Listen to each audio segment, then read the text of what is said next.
অপরিকল্পিত না হয়ে অপরিকল্পিত কোন জায়গায় আমার দুঃখটা হচ্ছে এই, আর সমস্ত দিন রাত আমার কাউন্সিলর সহ আমরা সবাই ফিল্ডে আছি। আমার যদি শহরের ভিতরে পানি 10 মিনিট পরে কিন্তু আর পানি থাকতেছে না। লাক্কাতুরা দলদলি বাগানের পানির প্রেশার, যেটা ঈদগার দিকে যদি আপনি দেখেন মনে হয় যে সাগরের মতো পানি আসতেছে। এই পাহাড়ি ডলের কারণে যে মাটিগুলো আসে, আমি 1 মাস আগে ইলেকট্রিক সাপ্লাই সামনে ড্রেন করছে, আপনারা সবাই দেখেছেন। আজকে গিয়ে আপনি যদি ড্রেনের স্ল্যাব তুলেন দেখবেন 3 ফিট 4 ফিট পর মাটি, কারণ এই পলিগুলো আসতেছে। তাহলে আমাকে 10 ফিট 12 ফিটের, তাহলে সিলেট শহরের রাস্তা মানে খালি করতে হবে আমাদের। আজ থেকে 10-20 বছর আগে আমাদের ক্লাইমেটের এই অবস্থা ছিল না, ক্লাইমেট চেঞ্জ হয়েছে এক। দ্বিতীয়ত হচ্ছে আমরা গত 3-4 বছর কিন্তু জলবদ্ধতা হয় নাই। এবার বৃষ্টির পরিমাণ সেপ্টেম্বর পর্যন্ত বৃষ্টি হচ্ছে। তৃতীয়ত হচ্ছে আমি আপনাদের বিভিন্ন প্রতিবেদন দেখেছি, আমরাও অনুসন্ধান চালাচ্ছি যে কোথায় এর প্রবলেম। নদী এখনও ভরা এক।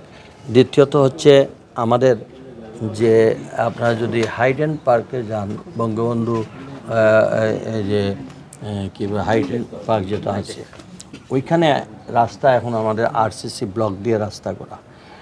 তখন এই রাস্তাতে কিন্তু এই যে বিমানবন্দরের বা ফ্লাশ পানি যেগুলো আছিল সেটা হাওড় দিয়ে এটা কোম্পানিগঞ্জ গোয়েনঘাটের ওইদিকে চলে যেত। এখন এই রাস্তা হেভি হওয়ার কারণে আপনারা যদি একটু গিয়ে ফলো করেন, বিমানবন্দরের ভিতর থেকে এসে সিলেট ক্লাবের পরে লাক্কাতুরার ভিতর দিয়ে পানির প্রবাহ খুব জোরে সোরে এসে লাক্কাতুরার ভিতর দিয়ে এসে তারা এটা চলে যায় এখানে এক। দ্বিতীয়ত আগে সারা বৎসরে বৃষ্টিপাত হতো 43 থেকে 44 মিলিমিটার, এখন 1 ঘন্টায় হয়ে যাচ্ছে 103 মিলিমিটার। এখন আমার যদি শহরের ভিতরে পানি 10 মিনিট পরে কিন্তু আর পানি থাকতেছে না। চুয়াট্টাতে গেলাম, আমাকে বলা হলো এখানে বিভিন্ন জায়গায় ব্লক। আমি ব্যঙ্গে যে মিডিয়ার মাধ্যমে যে সোশ্যাল সামাজিক ওনারা অনেক কিছু বলছেন, আমি মনে করি মেবি আমাদের রং হতে পারে, ওনারাও ছিলেন, আমি ওনারা নিয়ে ভাঙলাম। ভাঙে দেখা যায় আমাদের লোক একজন দৌড়াইয়া হাঁটিয়া যেতে পারতেছে। এখন আসেন সেন্ট্রাল ফার্মেসির এই লাইনের দোকানগুলো পানিতে সব ফার্মেসির মধ্যে ঢুকে যায়, তারা ফুটপাত উঁচু করতে দেন নাই, বলছেন তাদের কাস্টমার। তো রাস্তা যখন পানি আসে, পানিতে তো আপনার থামাইতে পারবেন না। আপনারা গিয়া দেখেন রাস্তায় আর ওনাদের এই যে আমাদের কি বলে ফুটপাত একই লেভেল তো চলে গেছে, এবং রাস্তা থেকে ওনাদের বাড়ি 3.5 ফুট থেকে 4.25 ফিট আপনার নিচে আছে।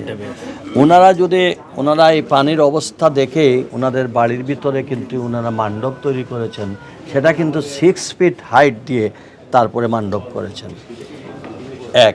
দ্বিতীয়ত এই পানিটায় তো আপনার আবার ওনারা বাড়িতে যখন গাড়ি ঢোকার জন্য একটু ড্রাইভওয়ে রাখছেন, ন্যাচারালি পানি তো আর ড্রাইভওয়ে থামে না। এখন ওনাদের বাসার পিছন দিকে একটা ড্রেন ছিল, সেই ড্রেন দিয়ে এসে দেখা যাচ্ছে একটা প্রতিবন্ধকতা যে জায়গা দিকে আউট হতো, আমরা এটা অনুসন্ধানে আমরা সেটা নিচ্ছি। আরেকটা হচ্ছে যে লাক্কাতুরা দলদলি বাগানের পানির প্রেশার, যেটা ঈদগার দিকে যদি আপনি দেখেন মনে হয় যে সাগরের মতো পানি আসতেছে। আমরা অলরেডি 2014-তে আমরা অ্যাসেসমেন্ট করে তৎকালীন সময়ে আমাদের মানে প্রধান অ্যাডভাইজার প্রফেসর জামিন রেজা সাহেবের অ্যাডভাইস মতে আমরা বলেছিলাম যে দলদলি বাগানের এই পানিটা আমরা তাদের বাগানের ভিতর দিয়ে ক্যানেল করে আমরা যদি গোয়ালিশপাড়া নিয়ে পালে তাহলে এই পানিটা আসবে না। আর যে বিমানবন্দর থেকে এসে এখন মালনীছড়া বাইরে যে প্রেশারটা পড়ছে, যার জন্য মালনীছড়ার ওইদিকে এরা, আমরা ডিসিকে বলছি যে তুমি আবার মালনীছড়াটা দেখো, কোথাও যদি কোনো প্রতিবন্ধকতা আমরা সেটা অপসারণ করব এক।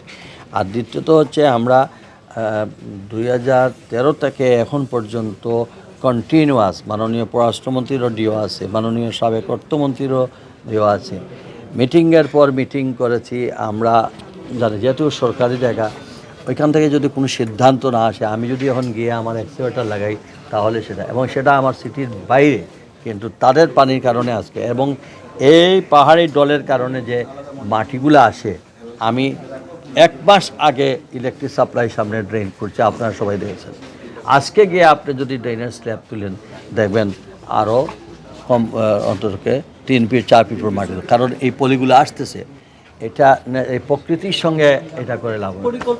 তো এখন আমি গোল টেবিল বৈঠক একটা করতেছি, এক্সপার্ট পানি বিশেষজ্ঞদেরকে নিয়ে আমরা ইমিডিয়েট বসবো, আপনাদেরকেও ডাকবো, যারা এইটার উপর এক্সপার্ট তাদেরকে নিয়ে আমরা ইমিডিয়েট, আমি সবাই যোগাযোগ করতে চাইলেই আমি যেদিন চাইব তাদের হয়তো সেই এক্সপার্টদের সময় হবে না। আমরা অলরেডি অনুসন্ধান চালাচ্ছি, আমরা যোগাযোগ করতেছি, তারা সবাই মিলে যে ডেটটা দিবেন সেই ডেটে আমি আপনাদের ডাকবো। আসুন সবাই মিলে আমরা খালি অপরিকল্পিত না হয়ে, অপরিকল্পিত কোন জায়গায়, আমার দুঃখটা হচ্ছে এই, আর সমস্ত দিন রাত আমার কাউন্সিলর সহ আমরা সবাই ফিল্ডে আছি, কিন্তু যখন বললো যে অপরিকল্পিত কারণে এই বন্যা হচ্ছে, সেই কথাটা অপরিকল্পিত বলেন কোন জায়গাটা, সেটা আইডেন্টিফাই করে দিলে তো আমি সংশোধন, সেটা কিন্তু বলেন না এক।